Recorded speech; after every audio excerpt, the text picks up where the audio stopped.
자, 계시록 요약 75번째, 75번째입니다. 계시록은 1장 예수 그리스도의 계시라 그랬고요. 2장, 3장에는 7교회, 7등잔대에 대해서 말씀하는 것입니다. 모두 다 이기는 자는 주님이라는 보상을 내려주신다라는 말이 있고, 그리고 성령의 교회들에게 하시는 말씀을 귀 있는 자들은 들을지어다 라고 했습니다. 4장, 5장에는 내생물 24장로 하늘 예배에 대해서 말씀하는 거고요. 6장부터 9장에는 7인, 7나팔에 대해서 말씀하는 것입니다. 11장에는 두 증인, 두 감람나무, 두 등잔대에 대해서 말씀하는 것이고, 14장에는 14만 4천 명 순결한 신부에 대해서 말씀하는 것입니다.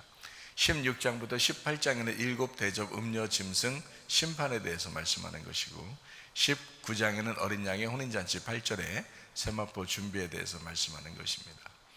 20장에는 영 안에서 첫대 부활에 동참하다 생명책에 기록된다는 말씀이 있습니다. 21장, 22장은 새 예루살렘 생명나무 주님을 기다림 아멘 이렇게 되어 있는 말씀입니다.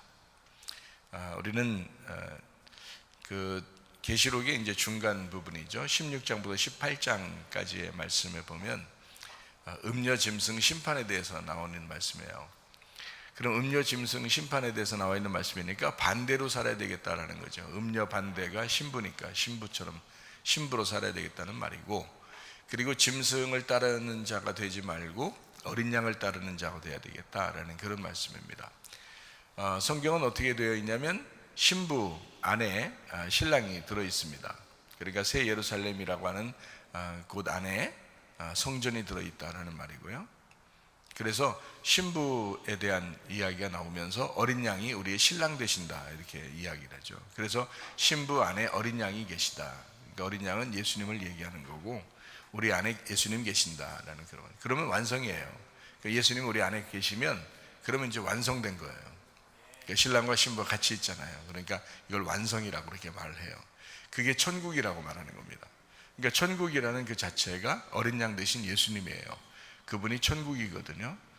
그분을 모시고 있는 새 예루살렘도 같이 천국이죠. 그래서 새 예루살렘을 천국이다 이렇게 표현하는데, 그 천국이라고 하는 새 예루살렘이 신부예요. 그 신부를 교회라고 그러는 것입니다. 그러니까 교회가 곧 신부요, 새 예루살렘이요, 천국이 되어야 된다라는 그런 말이거든요. 그게 이제 성경 말씀입니다. 그래서 성경책은 아주 간단해요. 밭이 있다면 그 안에 씨가 들어있다라는, 그게 이제 완성이 된 거죠. 밭에 씨가 뿌려지면 그러면 씨가 들어가잖아요. 그러면 이제 밭은 완성된 거예요. 씨가 들어왔으니까.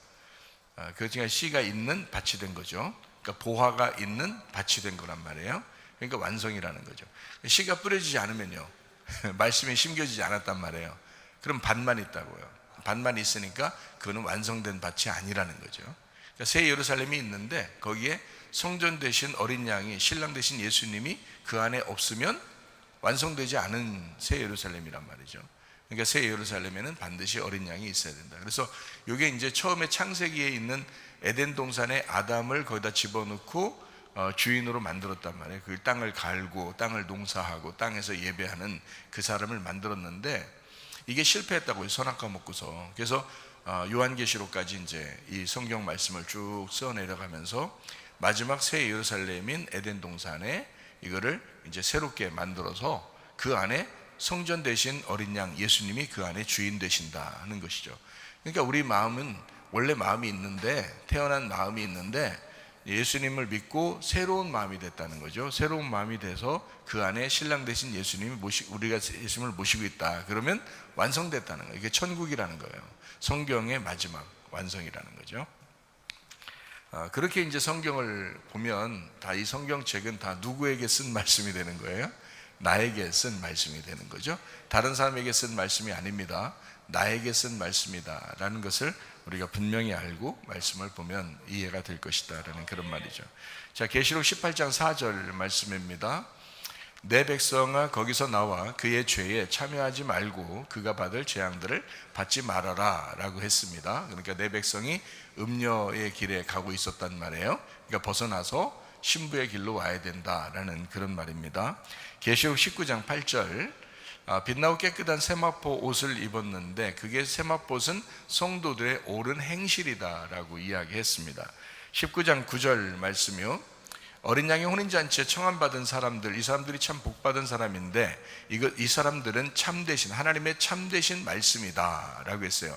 진리의 말씀이 되었다라는 말입니다. 참되신 말씀이 되었다라는 그런 말이에요. 그 사람들이 어린 양의 혼인잔치에 청함을 받았다라는 거죠. 그러니까 우리가 말씀을 읽었다 들었다는 것도 중요하지만, 그것부터 시작하는 거니까 그것도 중요하지만, 말씀이 되어야 된다라고 이야기하는 것은 그걸 경험해야 되고 그 말씀대로 살아야 된다는 것을 이야기하는 거예요. 그 사람들이 어린 양의 혼인잔치에 청함받은 신부가 된다라는 것을 여기서 말씀해 주고 있는 것입니다. 계시록 19장 11절 말씀이요, 하늘이 열린 것을 보니까 백마와 그것을 탄 자가 있는데 이름은 충신과 진실이다. 그가 공의로 심판하며 싸운다라고 했습니다. 충신이란 말은 믿음이라는 말이고요, 진실이란 말은 진리라는 말입니다. 그러니까 예수님 자체가 그런 분이라는 거죠. 아주 신실한 진리다, 이렇게 표현하는 것이죠. 19장 12절 말씀입니다. 그 눈은 불꽃 같고 그 머리에 많은 관들이 있고 이름 쓴 것이 하나 있는데 자기밖에 아는 자가 없다. 19장 13절 말씀이요, 그가 피 뿌린 옷을 입었는데 그 이름은 하나님의 말씀이다 라고 했습니다. 모든 게 이제 다 말씀이라겠죠. 하나님 말씀에 대해서 다른 여러 가지를 이렇게 설명하고 있다, 이렇게 말합니다. 19장 14절 말씀입니다. 하늘에 있는 군대들이 희고 깨끗한 세마포 옷을 입고 백마를 타고 그를 따르더라. 백마 타고 예수님이 앞서 나가니까 신부들도 백마 타고 이제 따라간다는 거죠. 다 뭐 하러 가냐면 영적 전쟁을 하러 가는 거예요. 영적 전쟁하러. 계속 승리하는 거죠. 이기고 또 이기고 이기고 또 이기고 하는 그런 얘기입니다. 여러분이 사는 것은 한 번 이겼다고, 믿음 한 번 가졌다고 신앙생활이 완성된 게 아니에요. 날마다 우리가 싸워야 되는 것이죠. 날마다 싸워서 날마다 이겨야 합니다. 그게 영적 싸움이라는 거예요. 그러니까 우리는 늘 백마 타고 늘 주님을 따라가서 이기고 또 이기는 사람들이 돼야 된다는 거죠. 그러니까 한 번 이겼다 끝, 이게 아니고 계속 이겨야 된다. 지금도 이겨야 된다라는, 지금도 이기고 살아야 된다. 누구하고 싸워서 이기는 거예요? 자기 자신하고 싸워서 이겨. 자기 자신하고 싸워서 이긴다고 그러니까 사람들이 내 자신이 뭐가 얼마나 크게 잘못했길래 나하고 싸우나 이러는데, 그게 아니라 나의 육체라는 게 있단 말이에요. 성경에, 그죠? 나의 육체라는 게 있고 나의 몸이라는 게 있어요. 몸하고 싸운다는 게 아닙니다. 막 몸 때리고 이러면 안 돼요. 몸하고 싸우는 게 아니라 나의 육체, 악한 영적 존재하고 싸우는 거란 말이에요. 그래서 내 속에 있는 악한 영적 존재, 땅의 운명, 본토 친척 아비집, 내가 태어날 때부터 가지고 나왔던 그 육체, 그거하고 싸우는 거란 말이에요. 그러니까 이건 뭐 죽을 때까지 싸워야 되죠. 그래서 날마다 이기고 또 이기고 또 이기고 이렇게 나가야 된다라는 그런 말씀을 해주고 있는 것입니다. 그래서 우리는 예전에 아니로 나중에도 아니고 지금이다. 고린도후서 6장에 나와 있는 말씀을 합니다. 베드로전서 5장에는 우리가 교만한 사람 하나님이 대적하시고, 그리고 겸손한 사람에게 하나님이 은혜를 주신다라고 했어요. 겸손한 사람은 왜 겸손해졌어요? 낮아졌기 때문에 그래요. 그냥 혼자 나 낮아져야지 한다고 낮아지는 게 아니라 계속 이제 두들겨 맞고 계속 부딪히고 하는 거예요. 그러면서 자기가 이제 낮아지는 거죠. 그런 사람이 겸손해지는 거거든요. 그러니까 아주 그냥 짓눌려졌다는 거죠. 짓눌림 받았다, 이런 사람을 겸손하다 이렇게 해요. 뭐 많이 아파도 겸손해지고요, 그리고 가정에 문제가 있어도 겸손해지고요, 이렇게 다른 사람하고 이렇게 부딪혀도 겸손해지고요. 다 도움되는 겁니다, 자기한테. 그래서 이거를 자꾸 낮추는 거죠, 이렇게. 그걸 겸손이라 그렇게 말해요. 그렇게 겸손해지면 은혜를 받게 돼요. 마음이 부드러워지거든요. 그래서 은혜를 받게 된다라는 말이고요. 계시록에 이제 20장에 보면 이제 영혼, 목 잘린 영혼이 나오죠. 그래서 그들이 다스린다, 1000년 동안 다스린다라고 되어 있는데, 목 잘렸다, 그 말은 예수님 안에서 머리가 바뀌었다라는 그런 말이라고 했죠. 그죠? 그러니까 우리 머리로 계속 사는 사람이 있고, 뭐 교회를 뭐 다니고 설교를 뭐 그렇게 많이 들어도 머리 안 바뀌면 그건 아직 구원받은 건 아니죠. 그건 아직 구원받은 건 아니에요. 그러니까 자기가 자기를 잘 알아요. 자기가 머리가 이제 바뀌었나 안 바뀌었나를 잘 알아요. 자기가 머리가 바뀐 사람은 말씀도 잘 들을 것이고, 머리가 바뀐 사람은 말씀도 잘 읽을 것이고, 머리가 바뀐 사람은 말씀 안에서 순종하려고 할 것이고, 머리가 바뀐 사람은 겸손할 것이다, 이 말이죠. 그러니까 자기가 자기를 보면 알죠, 뭐. 그죠? 내가 겸손한가 아닌가 자기가 자기를 보면 금방 알아요. 근데 분명한 사실은 머리가 잘리지 않으면, 제 머리가 바뀌어서 그리스도가 내 머리가 되지 않으면 거듭난 것은 아니다. 그냥 교회를 다니는 거죠. 거듭났다면 반드시 머리가 바뀝니다. 머리가 우리의 예수 그리스도가 되셔야 그게 구원받은 사람이다라는 그런 말씀입니다. 우리는 남자답게 강건하라고 우리가 배웠는데요, 고린도전서 16장 13절 말씀해 보니까 깨어 믿음에 굳게 서서 남자답게 강건하라라고 되어 있습니다. 그러니까 남자는 누구를 말한다고요? 예수님을 말한다고요. 그러니까 남자답게 강건하라라는, 성경에서 우리는 이제 성경을 이제 전체적으로 보면, 이제 요약해서 전체적으로 보면 남자는 예수님밖에 없어요. 그리고 여자는 다 우리들을 말하는 겁니다. 그죠? 그러니까 여자는 우리들이고 남자는 예수님밖에 없어요. 물론 이제 새 예루살렘 안에 성전이 들어가 있고 신부 안에 신랑이 들어가 있고 우리 새 예루살렘 안에 이제 어린 양이 이제 성전 되셔서 주인 되시잖아요. 그럼 이렇게 되면 이제 새 예루살렘과 어린 양이 하나가 되잖아요. 그러니까 남자가 여자요, 여자가 남자가 되는 거죠. 그래서 서로 하나 됐다. 예수님이 우리요, 우리가 예수님 되었다 해서 하나 되었다라고, 그걸 천국이라고 얘기하는 거거든요. 주님 안에서 하나 됐다 이렇게 말하는 거거든요. 그건 말씀으로 하나 됐다는 것을 의미하는 것이거든요. 그러니까 말씀이 여러분 속에 들어와서 말씀이 경험되었다, 이제 이런 것을 이야기하는 것입니다. 그러니까 예수님답게 우리가 강건해야 된다. 주님은 늘 이길 텐데, 주님은 늘 강건할 텐데 우리가 늘 여자같이 자꾸 연약한 척한다, 그래서 그렇게 하지 마라. 그는 핑계대는 것이다. 자기가요, 핑계대는 것이다. 그러니까 남자답게 강건하라, 예수님답게 강건해야 된다라는 그런 말씀입니다. 계시록 19장 14절 말씀에 군대들이, 하늘에 있는 군대들, 신부들입니다. 깨끗한 세마포를 입고 백마를 타고 그를 따른다라고 했습니다. 그러니까 우리는 신부라고 해서 연약한 자를 얘기하는 게 아니에요. 뭐 상처받았다, 시험 들었다, 뭐 기분 나쁘다 이런 거 없어요. 그거는 신부가 아니죠. 그 사람들은 신부 아닙니다. 신부는 주님을 따라가서 함께 전쟁하는 자들이에요. 용사입니다. 용사. 그것을 성경에서 표현해 주고 있다. 그래서 계시록 19장 8절 말씀에 신부는 빛나고 깨끗한 흰 세마포를 입은 자이다, 하나님의 옳은 행실을 가진 자이다 라는 그런 말이고, 또 로마서 13장 12절 14절 말씀해 보니까 어둠의 일을 벗고 빛의 갑옷을 입어라, 오직 예수 그리스도로 옷 입어라. 빛의 갑옷, 어둠과 싸우기 위해서 빛의 갑옷 예수 그리스도를 입어야 된다라고 했습니다.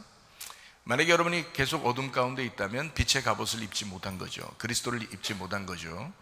그러니까 여기에 어둠과 싸우기 위해서라도 빛의 갑옷을 입어야 된다라고 말씀합니다. 에베소서 6장 11절 13절 말씀해 보니까 마귀의 간계를 능히 대적하기 위하여 하나님의 전신갑주를 입어야 된다. 하나님의 전신갑주를 입어라. 왜? 악한 날에 너희가 능히 대적하고 모든 일을 행한 후에 서기 위함이라. 자, 그러면 넘어졌다, 쓰러졌다, 시험 들었다, 상처받았다, 기분이 안 좋다. 자, 그러면 이제 어떻게 된 거예요? 전신갑주를 안 입은 거죠. 전신갑주를 안 입은 거지. 그러니까 좋은 말 할 때 전신갑주 입읍시다. 그러면 사는 거예요. 전신갑주를 좋은 말 할 때 입어야지. 하나님이 심판하실 때 입으려고 그러면 안 돼. 그때는 늦은 거야. 그러니까 설교할 때 좋은 말로 이렇게 할 때 말이에요, 그때 전신갑주를 입어야 돼. 악한 날에 싸우기 위해서, 마귀의 간계를 능히 대적하기 위해서 전신갑주를 입는 거잖아요. 마귀의 간계가 뭐라고요? 마귀의 간계가, 마귀는 우리의 3, 4대의 우리의 조상 쪽부터 내려오는 우리 집안을 그 중심에 서서 마귀가 여행을 하고 있어요. 왔다 갔다 그 조상부터 후손까지 요 3, 4대를 다 알고 있단 말이에요. 그러니까 여러분의 집안의 내력을 다 알고 있는 게 마귀예요. 그 마귀의 간계란 말이에요. 그게 그 마귀의 간계니까 여러분이 이길 수 있는 장사가 없어요. 전신갑주를 입기 전에는 절대 못 이기게 돼 있습니다. 그러니까 전신갑주를 입으면 어떻게 돼요? 이기는 거예요. 왜냐? 전신갑주를 입는 게 이기는 거거든요. 뭐 마귀 안 보이니까 막 싸울 수는 없어요, 우리가. 그러니까 전신갑주만 입으면 돼. 전신갑주. 그래서 전신갑주 입고 승리하는 거죠. 그것만 입으면 승리한다는데 뭐 여기 마귀의 간계가 있잖아요. 분명히 마귀의 간계가 있잖아요. 그거 마귀의 간계를 능히 대적하기 위하여 전신갑주를 입어라 라고 돼 있거든요. 그러니까 분명합니다. 마귀의 간계가 있어요. 그렇지만 우리는 전신갑주라는 게 있다. 우리한테는 마귀가 야 나는 간계라는 게 있거든, 그놈이 그렇게 얘기할 거란 말이에요 우리한테. 그럼 우리는 뭐라고 얘기해야 돼? 야 우리는 전신갑주라는 게 있다. 전신갑주, 그건 충분히 너를 이길 수가 있다, 이렇게 얘기하는 거죠, 그죠? 그러니까 우리는 전신갑주 입으면 되는 거예요. 다른 거 없어요. 우리 감정적으로 믿음 생활하지 마시고, 그때그때마다 흔들리는 감정적인 믿음 생활은 위험합니다. 이성적으로 믿음을 가지고, 아주 지적으로 믿음을 가지고 가정생활도 하고 교회생활도 하고 하면 여러분 승리합니다. 지적인 믿음 생활, 남자답지 못하게 생활하지 말고 남자답게 생활해라, 예수님답게 생활해라, 이렇게 이야기하는 것입니다. 무슨 일 하든지 다 주께 하듯 하라 그랬죠. 골로새 3장 23절 말씀해 보니까 무슨 일을 하든지 마음을 다해 주께 하듯 하고 사람에게 하듯 하지 마라 라고 되어 있습니다. 다 주님 생각하면서 하라는 거죠. 왜냐하면 골로새 3장 24절 말씀에 일의 상급은 주님이 주시고 우리는 주님을 섬기기 때문이다 라고 나와 있습니다. 그리스도를 살아간다라는 거죠. 우리가 그리스도를 안다는 게 아니라 그리스도를 살아간다는 것입니다. 그러니까 몸을 가졌는데 행함이 없으면 죽은 믿음이잖아요. 그러니까 몸을 가지고 있으니까 우리는 그래도 귀신의 믿음은 아니란 말이에요. 그러니까 우리가 몸을 가지고 있으니까 그것을, 믿음을 가졌으면 그것을 내가 몸으로 행동해야 되겠다, 순종해야 되겠다라는 그런 것이 우리에게 승리의 비결이잖아요. 귀신의 믿음과 다른 점이 그거예요. 귀신도 믿어요. 야고보서 2장에 보면 귀신도 하나님을 믿고 떤다 그랬습니다. 분명히 그가 믿는 믿음도 가지고 있어요. 그런데 몸이 없으니까 행할 수가 없는 거예요. 이미 끝난 족속들이야 이게 귀신이. 그러니까 몸이 없으니까 행동을 못해. 알긴 알아, 믿음도 있어, 하나님이 사시다는 것을 믿어요, 하나님이 진짜라는 것도 믿어요, 천국과 지옥도 믿어요, 다 알아요. 그런데 행동할 수 없어요. 그래서 귀신의 믿음은 실패하는 것이다. 그래서 귀신의 믿음을 갖지 않고 우리가 이제 그리스도의 믿음을 가지고 있는 사람들은 몸이 있으니까 그 믿음을 행동으로 옮길 수 있거든요. 근데 왜 괜히 넘어지냐 이 말이에요. 괜히 넘어지고 핑계 대려고 그러고 그럴 필요 없어요. 우리가 계속 승리할 수 있습니다. 귀신의 믿음이 아니니까 우리가 그리스도의 믿음을 가졌으니까 그리스도를 살아가는 거예요. 말씀을 살아가는 거예요. 말씀을 들었으면, 말씀을 읽었으면 계속 그렇게 살아가려고 하는 거죠. 고린도전서 16장 13절 말씀이요, 남자답게 깨어 믿음에 굳게 서서 남자답게 강건해야 된다, 계속적으로 강건해 나가야 된다라는 그런 말이고요. 깨어있다, 아주 누워있지 말고 잠자지 말고 깨어서 경계하고 주의해야 된다라는 말이고, 그러니까 이런 믿음을 가져야지. 말씀을 들었으면 그 피스티스, 이게 믿음이에요, 말씀입니다.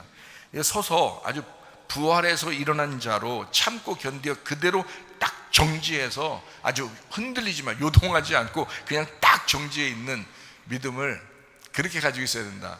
참 그런 사람 많진 않아요. 근데 그런 사람도 있어요. 그러니까 그런 사람이 되려고 해야지. 흔들리는 사람 되려고 하면 되겠어요? 그러면 남자답게 강건한 게 아니지. 흔들리는 사람 되면 안 되지. 굳게 서 있어야지. 그 자리를 지켜야지, 그 믿음을. 그리고 남자답게, 이건 남자니까 예수님답게 이 말입니다. 남자답게 처신하고 행동하는 거죠. 그러니까 흔들리지 않는 그런 겁니다. 그리고 강건하라는 말은 부여된 강력한 통치, 하나님의 권세, 하나님의 권능, 그 힘으로 강해지는데 계속적으로 더 강하고 더 강하게 살아야 된다라는 것을, 강화되는 것을 이야기하는 것입니다. 계시록 19장 14절 말씀이요, 하늘에 있는 군대들이요 희고 깨끗한 세마포옷을 입고 백마를 타고 따라가더라. 그러니까 연약한 자들이 아니고 싸우는 자들이다 라는 것을 우리가 분명히 알아야 됩니다. 히브리서 11장 1절 말씀이요, 믿음은 바라는 것들의 실상이요 보이지 않는 것들의 증거가 된다 라고 했습니다. 우리가 예수 그리스도가 우리의 믿음이니까 나의 믿음 가지면 흔들리죠. 나의 믿음 가지면 넘어집니다. 제가 누차 여러분에게 이야기하는데 예수님의 믿음을 가져야 된다. 왜냐하면 예수님 믿음은 남자다운 거예요. 그분은 흔들리지 않습니다. 그러니까 우리 자신은 그럴 수 있구나, 연약하구나라는 것을 인정하되, 나는 그럴 수 있다, 나는 연약하다, 그러니까 나는 넘어져도 괜찮다라고 생각하지 말고, 예수님의 믿음을 내가 가져야 되겠다. 나는 힘드니까, 나는 연약한 자니까 예수님의 믿음을 오늘도 가져야 된다, 내일도 가져야 되겠다, 계속 내가 예수님의 믿음 가지고 살아야 되겠다라고 하면 된다는 거죠. 어렵지 않습니다. 예수님 믿는 거 어려워요? 하나도 안 어려워요. 왜? 예수님 믿음으로 사니까. 아이고, 내가 얼마나 힘든지 몰라요, 신앙생활 하는 게 그렇게 힘든지 몰라요. 네 믿음으로 했겠지. 그럼 이제까지 네 믿음으로 살았겠지. 그러나 예수님 믿음을 의지하고 살으려고 그렇게 했으면 너는 전혀 어렵지 않았겠지. 네 믿음으로 하려 했으니까, 그러니까 어려웠던 거지. 예수님의 믿음으로 하면 어렵지 않지. 굳게 서야 된다, 이런 말이죠. 계시록 19장 8절 말씀이요. 빛나고 깨끗한 세마포 옷입니다. 이것은 주님께서 우리에게 입혀주셔야 되는 말이고, 이 진리의 말씀을 얘기하는 겁니다. 로마서 13장 12, 14절 말씀, 빛의 갑옷이 있고 그리스도를 입어야 된다라고 했습니다. 이것도 진리의 말씀입니다. 그리스도니까. 에베소 6장 11절 13절 말씀 보니까, 마귀의 간계를 능히 대적하기 위하여 하나님의 전신갑주를 입어라. 하나님의 전신갑주를 취하라. 악한 날에 너희가 능히 대적하고 모든 일을 행한 후에 서기 위함이라. 이거 대적할 수 있는, 마귀를 대적할 수 있는 힘은 전신갑주밖에 없다고 그랬잖아요. 그러니까 이것도 진리의 말씀입니다. 그러니까 정신 차리고 경계하며 깨어나야 합니다. 믿음을 믿는 심정으로 예수님의 강한 통치를 받으면서 그 자리에 참고 견디어내야 합니다. 고린도전서 16장 13절 말씀입니다. 깨어 믿음에 굳게 서서 남자답게 강건해야 된다. 남자답게 의리를 지키면서 그 믿음으로 살아야 된다라는 그런 말씀입니다. 여러분, 우리가 교회 생활하고 가정 생활하다 보면 참 어려운 문제들이 많이 있습니다. 그러면 예수님 마음을 한번 생각해 보세요. 예수님 마음은 어떻게 하길 원하시는가? 예수님 마음이 어떤가 한번 생각해 보세요. 예수님은요, 가정을 잘 세워나가기를 원하십니다. 예수님은요, 가정을 해체하고 가정을 파괴하고 교회를 해체하고 교회를 파괴하고 하는 것은 마귀가 하는 일이에요. 예수님의 마음은 가정을 잘 세우길, 재건축하기를 원하셔요. 그러니까 자꾸 사람을 세워야 되죠. 가정을 자꾸 세워줘야 되는 겁니다. 교회도 자꾸 사람을 세워줘야 되는 거예요. 근데 뒤에서 이간질하거나 이러면 안 돼요. 무슨 말인지 알겠어요? 교회는 뒤에서 이간질하는 사람이 마귀입니다. 그러니까 그 사람이 마귀는 아니지, 마귀의 꼬임을 당한 거지. 가정에서도 뒤에서 이간질하면 마귀의 꼬임을 당한 것입니다. 그러니까 가정을 재건축하시기를 원하시는 분이 바로 주님이시다. 교회도 재건축하기를, 계속 재건축하는 거예요. 여러분 마음도 계속 재건축하십니다. 하나님이. 그게 주님의 마음이에요. 우리가 그냥 있는 그대로 믿음 가지고 그냥 사는 게 아니에요. 계속 하나님은 우리를 다시 세우는 그런 역할을 하시거든요. 그래서 가정마다 또 교회를 시작하는 목사님도 계시죠, 그죠? 우리 가정에서도 교회를 시작했는데요. 이 교회를 세우는 사람이 있잖아요. 가정도 그 가정을 세우는 사람이 있잖아요. 그래서 그거를 뭐라고 얘기하냐면 가장이라고 그래요. 가정을 세우는 자다 해서 가장이라고 그래요. 가장인데요, 가정에서도 세우고 교회에서도 세우는 자를 뭐라고 그러냐면 뿌리라고 그럽니다. 뿌리. 근데 이게 교회에서, 가정에서 믿음으로 이제 얘기를 한다면, 말씀으로 얘기를 한다면 믿음의 뿌리가 있어요. 그러니까 그냥 우리가 가장 그러면 부모 아니면 남편과 아내, 이게 가장이잖아요. 그런데 믿음의 뿌리가 있어요. 예를 들어 남편과 아내가 있는데 둘 중에 아내가 먼저 믿음을 가진 사람이라면 이 사람이 믿음의 뿌리예요. 여기. 그래서 이제 겉으로 볼 때는 부부가, 또는 남편과 아내에서 남편이 먼저고 이렇게 해서 가정의 가장이라고 표현하잖아요. 그런데 믿음으로 봐서는 그 가정의 어린아이가 믿음의 뿌리일 수도 있어요. 왜냐하면 위에가 믿음이 없으면 이제 자녀들 중에서 그 사람이 진짜 믿음을 가지고 있으면 그 사람이 믿음의 뿌리가 되는 거예요. 그러니까 믿음의 뿌리라고 하는 것은 그냥 교회 다녔다고 믿음의 뿌리가 아니에요. 그냥 아무 말씀이나 들었다고, 성경 많이 읽었다고 믿음의 뿌리가 되는 게 아니에요. 진리의 말씀을 들으셔야 합니다. 진리의 말씀을 들은 그 뿌리가 돼야 되는 거예요. 생각해 보세요. 모래가 자기는 모래인데 집을 아무리 크게 세우면 뭐예요? 풍파가 따오면 그냥 다 무너지잖아요. 이해가 돼요? 그러나 이게 반석 위에 세워야 되거든요. 이 반석이 될 때, 그리스도가 우리의 반석이 될 때 이게 뿌리가 된 거거든요. 믿음의 뿌리. 그래서 하나님은 가정마다 믿음의 시작과 뿌리를 만듭니다. 이 뿌리는 반드시 하나님이 보상합니다. 주님이 그 뿌리를 붙잡고 있어요. 위에는 그냥 올라온 거예요. 뿌리를 붙잡는 거라고요. 네. 하나님은 뿌리를 붙잡고 있어요. 그래서 그 뿌리에게는 죽으면 반드시 보상을 하나님이 주십니다. 예, 그러니까 시작이라는 게 분명히 있다. 예수님 마음이라고 하는 게 뭘까? 우리 보고 주님 중심으로 살으라고 하는 것이고, 말씀 중심으로 살으라고 하는 것이고, 설교, 그러니까 교회 중심으로 살아가라, 이것을 주님의 마음이라고 얘기해요. 성경에서 우리가 이제 요약하는 거잖아요, 그죠? 고린도서 6장 2절 말씀해 보니까 보라, 지금이라, 은혜 받는 것도 구원받는 것도 지금이다. 자, 그러니까 주님 중심 언제예요? 지금. 말씀 중심 언제예요? 지금. 교회 중심 언제예요? 지금. 그러니까 이게 항상 지금이라는 거죠. 그러니까 예전에 뭐 교회 좀 열심히 했는데요, 이런 거는 의미가 없다고 그랬잖아요, 그죠? 앞으로 내가 교회를 위해서 내가 살 건데요 하는 건 의미가 없어요. 지금이란 말이에요, 지금. 항상 성경은 지금을 얘기하고, 그래서 우리 보고 인내해야 된다, 인내하고 오래 참아야 된다, 그게 너희 영혼을 구원할 것이다 라고 이야기하고 있습니다.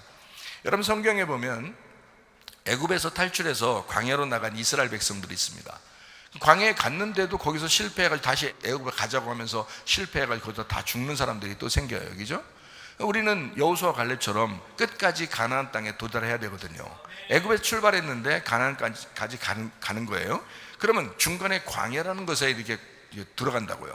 그 광야에 들어가면 이게 우리 최전사가 얘기했던 것처럼 미드바르예요. 미드바르. 이게 다바르가 있는 장소란 말이에요. 그래서 다바르 장소, 말씀이 있는 장소란 말이에요. 이 말씀이 있는 장소에 왔다고요, 광야에서. 근데 말씀을 듣고 기적을 맛보고 해도 애굽으로 돌아가지 않은 사람들이 있어요. 세상을 자꾸 그리워하고. 이게 이런 사람이 태반이에요, 태반. 생각해보세요.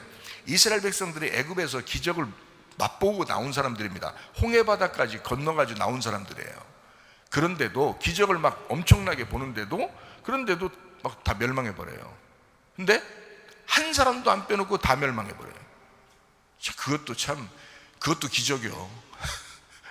그것도 기적이요. 두 사람만 빼놓고 나머지 다 멸망해서 그 놀라운 기적 아닙니까? 생각해보세요. 그 놀라운 기적이잖아. 2명 빼놓고 나머지 다 멸망했다면 그것도 기적이잖아. 쉬운 일 아니잖아. 근데 거의 다 그렇다는 거예요. 그리스도인들이라고 얘기하면서 교회에 나왔어도 거의 다 그렇다는 거예요. 문제는 진짜 특별하게 믿음 생활하는 사람이 거의 없다는 거야. 다 넘어져요, 자기 승질 때문에. 여호수아와 갈렙처럼 끝까지 살아갈 수 없을까? 여호수아와 갈렙처럼 끝까지 가나안 땅까지 갈 때까지 자기를 부셔가면서 좀 짓눌려 가면서 겸손하게 그렇게 살아갈 수 없을까? 은혜 받으면서. 그걸 은혜라고 그러잖아요. 뭘 그렇게 막 그냥 자기를 나타내려고 그렇게 합니까? 겸손해야지. 겸손해야지. 그게 천국 가는 길이에요. 겸손한 게 천국 가는 길이요. 천국 가는 유일한 길이라고 한다면 겸손이야. 알아요? 겸손해야 은혜 받는 거요. 근데 집안 대대로 겸손이 아주 드문 사람들이, 많은 사람들이 많아요. 드문 게 많은 사람들이 많아. 집안 대대로 그거 무너뜨려야 돼. 그 집안에 내려오는 마귀가 간계를 부리고 있다고. 다 안다고. 집안에 내려오는 사람, 어떤 사람 어떻게 쓰러뜨릴 수 있을까 다 안다고요. 전신갑 집으셔야 돼. 겸손하게 주님의 믿음을 가지고 살아야 돼. 그래서 겸손하게 자기를 부셔. 그냥 누가 얘기하면 그냥 부셔줘. 설교 말씀하면 그냥 부셔지라고. 또 그냥 얘기하면 부셔. 무조건 그렇게 부셔지잖아요. 그럼 가루가 돼버려. 그러면 그게 겸손이라고 그러는 거야. 그럼 은혜 받아요. 겸손하면 은혜를 받는다. 다른 방법이 없어요. 천국 가는 방법은 겸손한 거예요. 여러분 인생이 여러분 막 달콤해요? 제가 살아보니까 인생이 달콤하지는 않던데. 응? 인생이 달콤하지 않아. 애굽에서 출발해서 광야로 갔어. 믿음으로 출발한 거예요. 6월절 무교절을 지나서 애굽을 탈출해서 광야로 가는 사람들 보고 쓴나물, 6월절 냈는데 쓴나물, 6월절 무교절 중에 쓴나물 같은 거 뭐예요? 쓴나물. 왜 쓴나물을 먹게 해요? 인생 만만치 않다는 거예요. 너희들이 이거 출발하는 거 예수 믿고 예수 피를 의지하고 시작하는 게 만만치 않은 인생이라는 거예요. 쓴나물 계속 먹어요. 인생 쓰다는 얘기예요. 주님을 따라가는 게 쉽지 않다. 잘 생각해봐요. 자, 주님 따라가는 게 쉬운가 안 쉬운가 가만히 생각해봐요. 한 말씀만 생각해봐도 우리 잘 알아요. 주님의 제자가 되는 길이 있어. 어떻게 하면 제자가 돼요? 자기를 부인해야 돼. 주님의 제자가 되는 길은 자기의 십자가를 져야 돼. 자, 쉬워?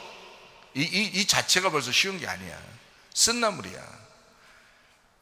우리 주님 따라가는 거예요. 쓴나물이야. 그거 씹어 먹으라는 거예요. 그거 씹어 먹고. 인생이 만만치가 않다. 눈물을 흘리며 주님을 따라가는 사람, 기쁨으로 단을 거둘 것이다. 견디는 게 쉽지 않다. 한마디로. 근데 주님은 그거를 갖다 기억하시고 그 사람을 인도하시고 보상하실 것이다. 그런 말입니다. 지나간 과거가 아니에요. 이게 지금도 우리 인생이 이렇게 쓸 수 있다는 거야. 쓰다 인생이. 고린도서 6장 2절 말씀에 뭐라고요? 보라 지금이라. 은혜 받는 것도 구원받는 것도 지금이다. 과거나 미래가 아니다. 지금이다. 구원은 각자예요. 반드시 파괴하시고 구원하신다. 반드시 무너뜨리고 구원하신다. 그래서 누가복음 19장 10절 말씀에 인자가 온 것은 잃어버린 자를 찾아 구원하려 함이니라. 아폴리미라고 그랬죠. 진멸되고 파괴되고 멸망당한 자들만 찾아서 구원하겠다 말씀을 하는 것입니다. 예수님은 우리에게 막 사망을 주려고 하는 분이 아닙니다. 생명을 주려고 하는 분이에요. 예수님은 길이요 진리요 생명이라 그랬잖아요. 그러니까 생명을 주시려고 하는 분이에요. 살리려고 하는 분이란 말이죠. 살리는 분이다. 살리는 말씀이다. 그게 예수님이라는 거죠. 이게 생명이라는 말이에요. 그러니까 여러분 반드시 누가 먼저 살아야 돼요. 가정마다 누가 살아야 그 나무가 살아요? 뿌리가 살아야 사는 거예요. 하나님은 이 생명을 줘서 살리려고 하거든요. 가정을 살리려고 할 거 아니야. 교회를 살리려고 할 거 아니야. 하나님 마음이라며. 그게 주님의 마음이라며. 그럼 주님의 마음은 가정을 살리려고 하고 교회를 살리려고 해. 그럼 뭐가 중요해? 가장 중요한 게 뿌리가 가장 중요하다니까. 그 뿌리만 살면 살아요. 그 나무는. 뿌리가 죽으면요 위에 나무나 열매는 없는 거야. 뿌리만 죽으면. 그러니까 마귀는 반드시 뿌리를 넘어뜨리려고 하는 거예요. 반드시 뿌리에 공격을 합니다. 뿌리의 믿음과 정면 대결하는 게 마귀예요. 그러니까 전신갑주 입지 않으면 이길 수가 없어. 마귀는 여러분을 너무 잘 알아. 태어날 때부터 여러분 모든 성격과 모든 상황과 환경을 다 알아. 마귀가. 그러니까 마귀는 계속 공격할 건덕지를 찾는 거야. 그 틈을 노리는 거야. 조그만 틈만 보여도 그걸 공격해. 그러니까 전신갑주 있지 않으면 안 돼. 여러분 가정을 살리고 싶습니까? 교회를 살리고 싶습니까? 뿌리가 건져내야 돼. 뿌리가 살아야 돼. 믿음의 뿌리가 흔들리지 않도록 만들어 주셔야 돼. 근데 믿음의 뿌리가 견고하지 않은 사람들이 꽤 많다는 거지. 하나님은 생명이고 예수님은 생명이고 우리를 살리려고 하는데 믿음의 뿌리가 살아야 죽어가는 사람도 사는 거예요. 믿음의 뿌리가 살아야. 근데 자기 뿌리를 생각을 못해. 그래서 흔들리면 나무는 다 흔들려 버리는 거지 뭐. 그거 그렇잖아요. 뿌리가 뽑히면 그냥 나무는 넘어지는 거예요. 간단합니다. 마귀는 여러분을 너무 잘 알아. 여러분 성격을 너무 잘 알아. 금방 넘어뜨릴 수 있어요. 여러분이 마귀라고 생각해봐. 여러분을 넘어뜨리기 위해서 여러분이 마귀라고 생각해봐. 하루 못 가. 넘어지는 게 하루 못 간다고.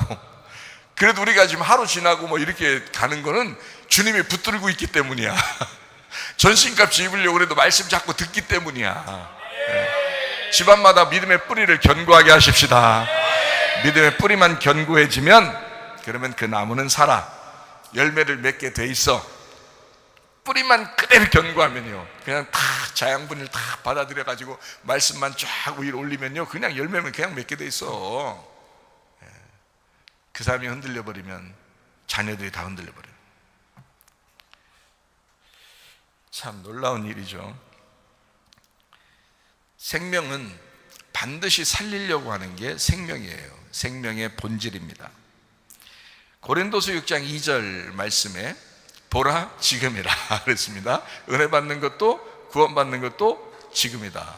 왜 자꾸 이걸 제가 자꾸 여러분에게 알려주려고 그래요? 생명이라고 하는 것은 나 옛날에 믿음의 뿌리를 잘 가졌는데, 나 그때는 열심히 했는데 그래서 괜찮을 거야 라는 생각은 버리라는 거야. 지금 생명이다.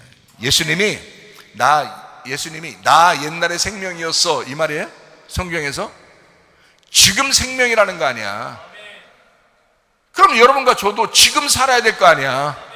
지금 살고 있어야 될 거 아니에요. 옛날에 살았던 게 아니라 지금 살고 있어야 되는 거 아니야. 지금 생명이니까. 그러니까 지금이라는 거예요. 과거의 믿음 자랑하지 마세요. 지금이 중요합니다. 지금 여러분이 은혜 받으셔야 돼. 지금 구원 받으셔야 돼. 그렇죠?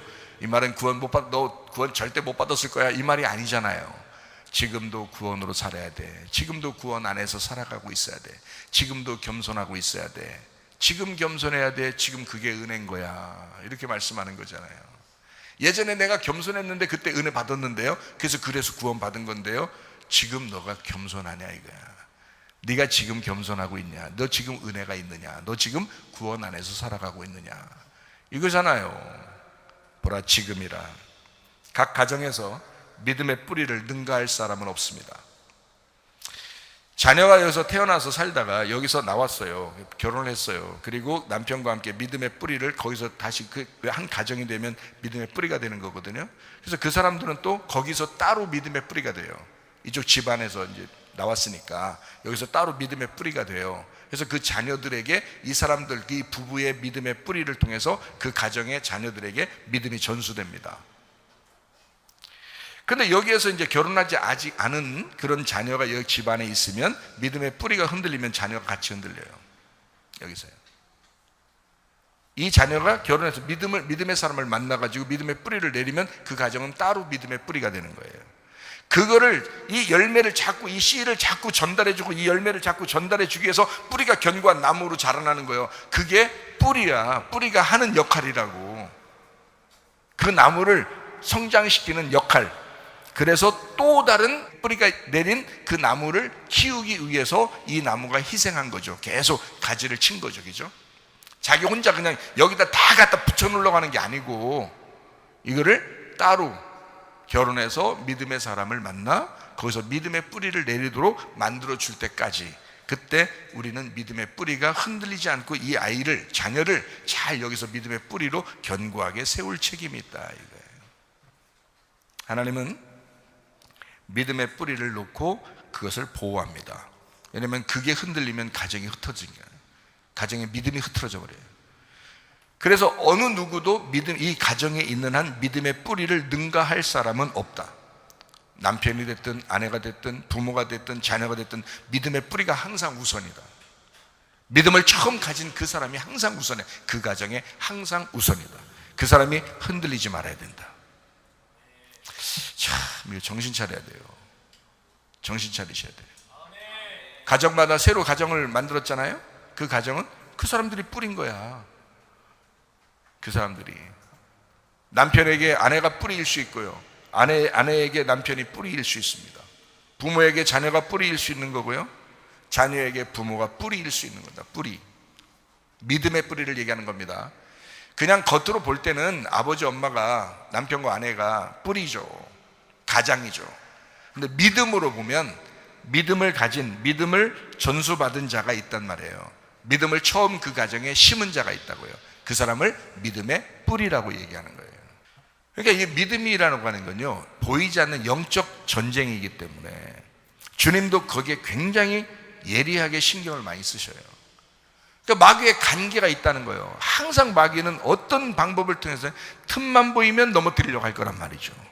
여러분의 성격을 마귀가 다 아니까 금방 넘어뜨릴 수 있죠 뭐. 그런데 우리가 전신갑주 입으면 승리합니다. 생명은 분명히 살아있고 예수 그리스도가 생명이기 때문에 뿌리를 견고하게 만들려고 주님은 우리에게 생명을 불어넣어 주려고 한단 말입니다. 계속 살리려고 한다. 항상 믿음의 뿌리가 우선입니다. 믿음의 뿌리가 흔들리면 나무 전체가 흔들리기 때문에 주님도 뿌리를 아주 견고하게 만들려고, 뿌리를 중심으로 살게 만들려고 관심을 갖는다라는 그런 말씀입니다. 주님은 여러분에게 분명히 피할 길을 내주실 겁니다. 고린도전서 10장 13절 말씀이요, 사람이 감당할 시험 밖에는 너희가 당한 것이 없나니 오직 하나님은 미쁘사 너희가 감당하지 못할 시험당함을 허락하지 아니하시고 시험당할 즈음에 또한 피할 길을 내사 너희로 능히 감당하게 하시느니라. 주님은 피할 길을 내주시고 피할 길을 예비하십니다. 그런데 넘어졌어요. 왜 넘어진 거예요? 자기 정욕에 따라서, 자기 정욕으로 넘어진 것입니다. 자기 승질에 넘어진 거예요. 자기 정욕에 넘어지고 자기 승질에 넘어진 거지, 반드시 하나님은 말씀이 기억나게 했든지 아니면 어떤 사람을 통해서라도 이걸 피할 길을 반드시 내줬어요. 반드시 이길 수 있도록 해주셨거든요. 근데 넘어진단 말이에요. 자기가 넘어지고 싶었던 거예요. 자기가 그냥 그렇게 살고 싶었던 거야. 한번 해보고 싶었던 거야. 그러다가 마귀는 한번 해보고 싶은 걸 가만 놔두질 않아요. 마귀는 그거 하나 딱 붙들면 끝까지 파고 들어갑니다. 왜 이런 얘기가 있죠? 댐이라는 큰 댐이 있잖아요. 물 막 이렇게 담아놓는 큰 댐이 있는데, 그것도 뭐가 이렇게 넘어뜨린다고, 이것도 댐을 무너뜨리는 게 뭐라 그래요? 개미 하나가, 개미가 그것을 속에서 구멍을 내면 그 구멍을 통해서 처음에는 그게 뭐 조금이겠죠. 나중에는 그 물줄기를 이겨내지 못하고 무너진다 그러잖아요.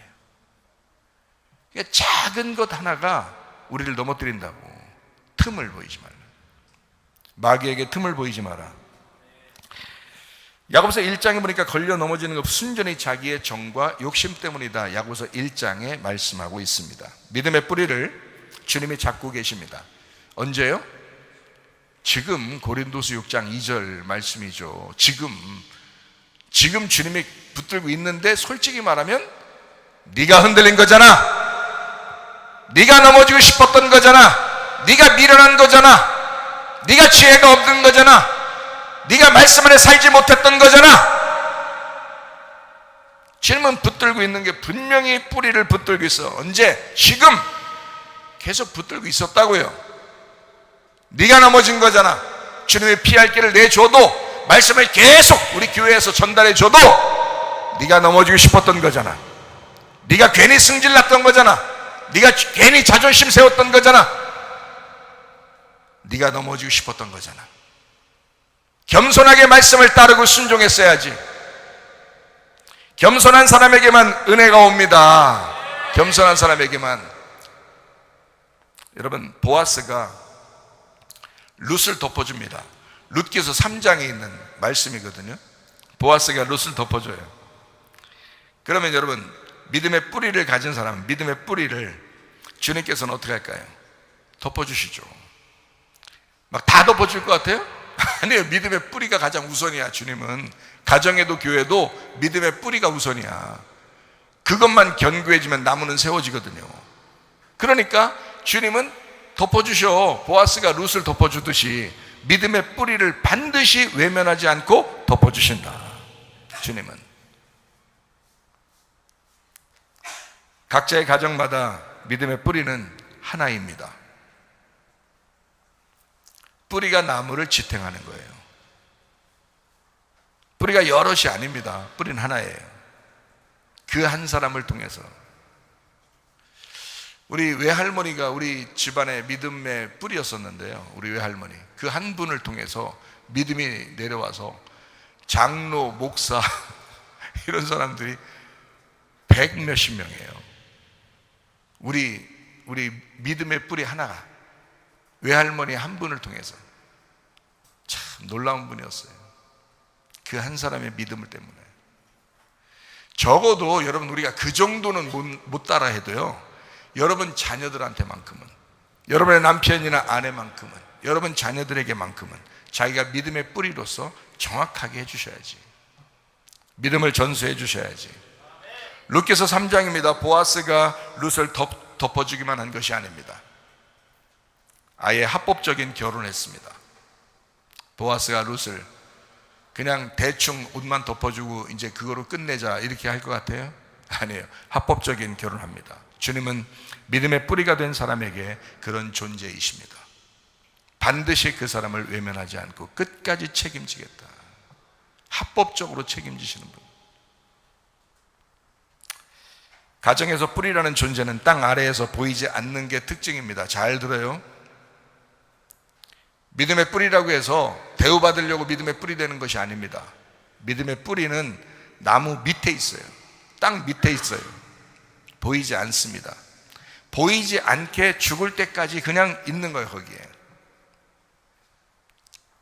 나무의 열매가 아무리 맺혀도 무성하게 돼도 나무의 뿌리는 땅 속에 있는 거예요. 안 보이는 거예요. 대우받으려고 있는 게 아니에요. 나무의 뿌리는. 믿음의 뿌리를 가진 사람들은 대우받으려고 믿음의 뿌리가 있는 게 아니요, 더 겸손하셔야 돼. 더 땅속에 들어가셔야 돼. 남에게 보이지 않아도 더 열심히 주를 위해서 살아야 돼. 뿌리가 온전하게 땅속에 있어서 안 보이기 때문에 사람들이 잘 알아주질 않아요. 그 사람이 믿음의 뿌리인지도 몰라요. 가족들도 알아보질 못해요. 주변 사람들도 알아보질 못해요. 그냥 혼자 눈물을 흘리면서 땅 속에서 그 나무를 지탱해 나가는 거예요. 그게 믿음의 뿌리입니다. 아무도 알아주지 않는 그 믿음의 뿌리를 주님이 알아주실 것입니다. 다른 사람들은 몰라요. 그 사람이 얼마나 눈물을 흘렸는지. 그 믿음의 뿌리는 가정을 위해서 눈물을 많이 흘렸습니다. 믿음의 뿌리는 교회를 위해서 눈물을 많이 흘렸습니다. 사람들이 알아주지 않아요. 땅 속에 있잖아요. 보이지 않아요. 그 사람이 홀로 하나님 앞에 얼마나 애타게 기도했는지 아무도 몰라요. 내가 이런 사람이야, 내가 이렇게 해서 알아달라고 할 필요도 없어요. 그 사람은 그렇게 살 팔자예요. 그게 뿌리라고 하는 거예요. 믿음의 뿌리요. 믿음의 뿌리들이요. 그게 뿌리란다. 그게 뿌리란다. 땅 속에서 눈물을 흘리는 거란다. 아무도 알아주지 않아도 그렇게 우는 거란다. 주님과만 상대하는 거란다. 땅속 깊이 들어가 주님과만 상대하는 거란다. 교회는 동일한 복음을 가진 자들의 모임입니다. 언제요? 지금.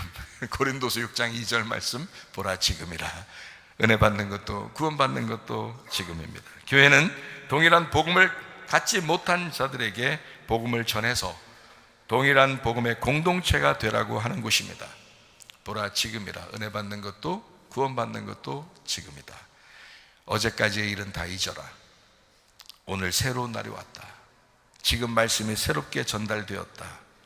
그래서 저는요, 주님의 공동체와 함께 동행하기를 원합니다. 저는 뭐 아무나 막 동행하고 그러지 않아요. 저도 뭐 목사님이니까 마음 착해야 되잖아요. 착하죠. 제가 뭐 악합니까? 그냥 일부러 악하게 살려고 하겠습니까? 착하게 살려고 하죠. 그렇다고 해서 아무하고나 막 시간 보내면서 같이 그래야만 착한 건 아니란 말이에요.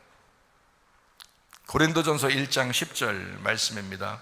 형제들아, 내가 우리 주 예수 그리스도의 이름으로 너희를 권하노니 모두가 같은 말을 하고 너희 가운데 분쟁 없이 같은 마음과 같은 뜻으로 온전히 합하라 라고 되어 있습니다.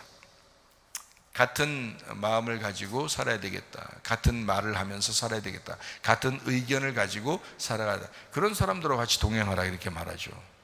여러분, 사람이 왜 이렇게 쓰러지고 넘어지고 시험 들고 상처받고 그러는지 알아요? 주변 사람 때문에 그렇습니다. 주변 사람 때문에. 그럼 주변 사람, 어떤 사람하고 여러분이 동행하면 좋겠어요? 미련한 사람하고요? 아니면 지혜로운 사람하고요? 지혜로운 사람하고 동행하면, 그러면 여러분 넘어지지 않겠죠. 말씀하고 동행하면 넘어지지 않겠죠. 근데 우리가 자꾸 미련한 사람과 함께 동행하려고 한단 말이죠. 그러니까 사람이 넘어지는 거예요. 쓰러진단 말이에요. 자, 그러니까 잠언 13장 20절 말씀에 이렇게 되어 있습니다. 지혜로운 자와 동행하면 지혜를 얻고 미련한 자와 사귀면 해를 받느니라 라고 되어 있습니다. 미련한이라고 하는 말이 있고 지혜로운이라는 말이 있습니다. 지혜로운 자와 동행하면 지혜를 얻는다라는 말은 우리가 좀 알겠는데, 미련한 자와 사귀면 해를 받는다라는 말은 이게 원어를 같이 봐야 좀 이해가 돼요. 미련한이라고 하는 말이 캐실이라는 단어예요. 캐실이라는 단어가 이게 살찌고 배부른 교만한 것을 얘기합니다. 그러니까 살찌고 배부르고 교만한, 이 교만하다고 하는 건 여러분 겸손하지 않다는 걸 의미하는 거잖아요. 겸손하지 않다는 말은 짓눌려지지 않았다는 말이고 자기 의견이 강하다는 말입니다.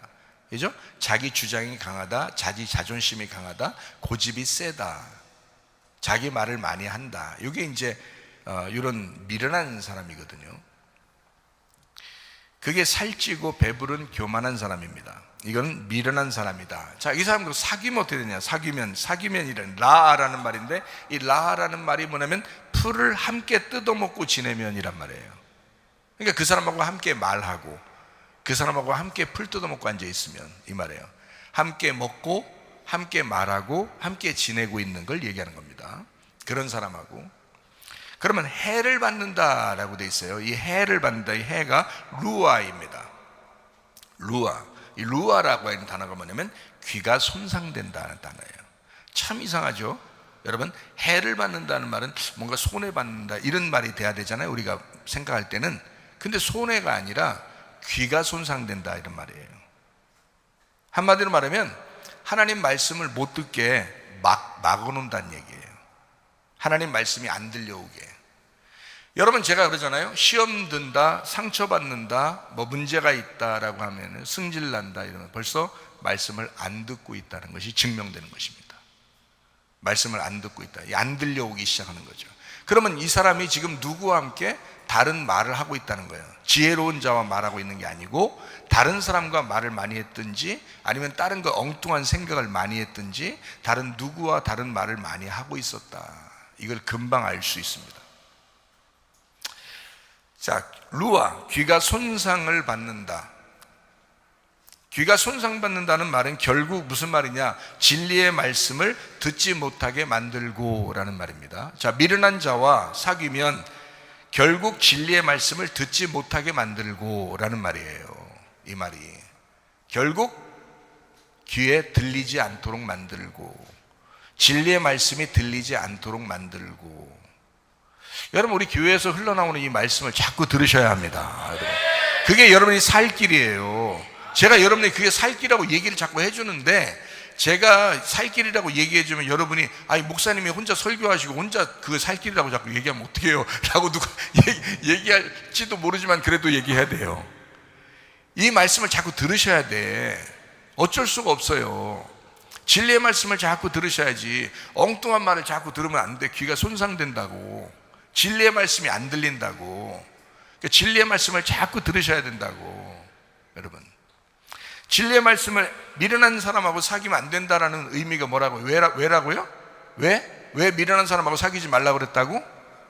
예, 귀가 손상되니까 그런 거야. 진리의 말씀이 안 들리기 시작하니까 그러는 거예요. 그러니까 상처받았다 그러지. 그러니까 시험 든다 그러지. 그러니까 미련한 짓을 하고 다니는 거예요. 그게 진리의 말씀이 안 들리니까. 계속 진리의 말씀만 들린다고 생각해 보세요, 여러분. 아침 저녁으로 진리의 말씀이 계속 귀에 막 때리고 귀에 계속 생각나고 계속 귀에 들린다고 생각해 보세요, 여러분. 시험 들겠어요? 상처 받겠어요? 그 사람이 뭐 미련해서 넘어지겠어요? 절대 그럴 수 없습니다. 하나님이 그 사람을 붙잡아요. 하나님이 그 사람을 보호하십니다. 하나님이 우리를 시험 들지 않도록 하기 원하고 상처받지 않길 원하고 하나님 우리의 마음을 붙들어 주길 원하시는 분이 우리가 넘어지는데 가만두고 있다면 뭔가 이 사람이 뭔가 하고 있었던 게 있었단 말이에요. 진리의 말씀이 들리지 않도록 이 사람이 누군가와 이야기하는 게 있었다고요. 자기 혼자 생각하는 게 있었다고요. 자기가 뭔가 다른 거 본 게 있었다고요. 그러니까 그렇게 되는 거예요. 그래, 미련해지는 것 같이. 미련한 게 뭐예요? 진리의 말씀 안 듣는 게 미련한 거예요. 진리의 말씀을 안 듣는 게 미련한 거라고. 진리의 말씀 들으면, 그 미련한 놈하고 사귀면 해를 받는데 진리 말씀을 듣지 못하게 만든대. 그러면 진리 말씀을 들으면 어떻게 될 거예요? 그러면 그 사람은 지혜로운 자와 동행한 거지. 진리 말씀이 들리면, 진리 말씀이 계속 들리고 있으면 이 사람은 지혜로운 자와 동행하고 있는 거지. 금방 답이 나오잖아요. 지혜로운 자와 동행하면 할라크, 예라크, 함께 걸으면, 이 말입니다. 주의 말씀과 함께 동행하는 거예요. 주의 말씀을 계속 같이 듣는 거예요. 같이 읽고 듣고 말하고. 그러면 지혜를 얻는다. 학함, 이게 지혜롭게 된다라는 말입니다. 지혜롭게 된다. 그 사람 미련하게 되지 않는다. 지혜롭게 된다. 사람들이 왜 이렇게 미련한 짓을 하느냐?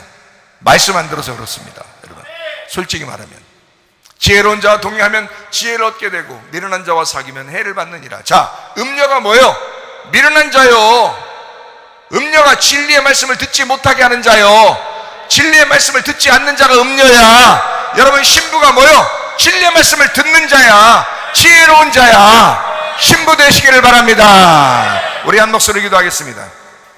하나님 앞에 기도할 때, 하나님, 내가 미련한 자 되지 않게 하시고 지혜로운 자 되게 하옵소서. 진리의 말씀이 들리게 하옵소서. 기도합니다. 우리 하나님 아버지 인도하시고 사랑하심을 감사합니다. 주 뜻대로 살다가 주님 만나게 도와 주시옵소서. 지혜로운 자 되게 도와 주시옵소서. 비염은 떠나갈지어다. 아토피 떠나갈지어다. 위장병 떠나갈지어다. 어지럼증 사라질지어다. 두통은 사라질지어다. 류마티스 간염 떠나갈지어다.